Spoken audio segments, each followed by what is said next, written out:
Hi all ഇത് August 15 എടുത്ത് വെച്ച് വീഡിയോ എഡിറ്റ് ചെയ്ത് അപ്ലോഡ് ചെയ്യാൻ സമയം കിട്ടാത്തതുകൊണ്ടിട്ട് മാത്രമാണ് ഇപ്പോൾ അപ്ലോഡ് ചെയ്യണത്. അപ്പോൾ രാവിലെ തന്നെ എനിക്ക് കുർബാനയ്ക്ക് പോയിട്ട് കൊണ്ടിട്ട് ചപ്പാത്തിയും കടലക്കറിയൊക്കെ റെഡിയാക്കി വെച്ച് 9 മണിക്കത് കുർബാനയ്ക്ക് ചുള്ളിക്ക് പള്ളിയിൽ പോയിട്ട് അപ്പോൾ ഞാൻ വന്നപ്പോഴത്തേക്കും അഭിചേടൻ കുർബാനയും കഴിഞ്ഞ് വന്നപ്പം പത്തിരി വാങ്ങി തിരിപ്പുണ്ടായിരുന്നു. വേഗം തന്നെ അതും കഴിച്ച് കുഞ്ഞാറ്റനെ ട്യൂഷനാക്കാൻ വേണ്ടി പോയി. അപ്പോൾ നമ്മൾ 4 പേരും കൂടിയാണ് ഇറങ്ങിയത്. കുഞ്ഞാറ്റ ട്യൂഷനാക്കിയിട്ട് നമ്മൾ നേരെ നസ്രത്ത് വീട്ടിലേക്ക് വന്നു. വീട്ടിൽ വന്നപ്പോഴത്തേക്കും ചുറ്റിനും അമ്മ ഫ്ലാഗൊക്കെ വെച്ചിട്ടുണ്ടായിരുന്നേ. അങ്ങനെ അതിൽ നിന്നൊരു ഫ്ലാഗ് കൊടുത്ത് നമ്മൾ നേരെ വീട്ടിലേക്ക് പോകുന്നു. ഉച്ചയായപ്പോഴത്തേക്കും കുഞ്ഞാറ്റനെ ട്യൂഷൻ ക്ലാസ്സിൽ നിന്ന് വിളിക്കാൻ വേണ്ടി പോയി.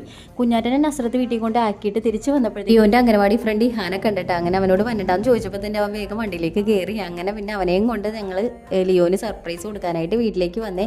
അത് കണ്ടപാടും തന്നെ അവന് ഭയങ്കര സന്തോഷമായിരുന്നിട്ട് അങ്ങനെ രണ്ടുപേരും കൂടി അവിടെ ഇവിടെയൊക്കെ ഓടിച്ചാടിയൊക്കെ നടന്ന് കളിച്ച് ഉച്ചയ്ക്കത്തെ ചോറും ഒക്കെ രണ്ടുപേരും ഒരുമിച്ച് കഴിച്ച് വൈകുന്നേരം ഇത്തിരി പാലൊക്കെ കുടിച്ചിട്ട് പിന്നെ ജീപ്പിനൊക്കെ ഒന്ന് പുറത്തൊക്കെ കുറേ നേരം ഒന്ന് രണ്ടുപേരെയും കൂടി ഒന്ന് വണ്ടിയൊക്കെ ഓടിപ്പിച്ചതിന് ശേഷമാണ് തിരിച്ചു കൊണ്ട് വീട്ടിലാക്കിയത്. അപ്പോൾ വീഡിയോ ഇത്രയേ ഉള്ളൂ. ചാനൽ ഇഷ്ടമായാലും സബ്സ്ക്രൈബ് ചെയ്യാൻ മറക്കരുത്. Tata bye, see U.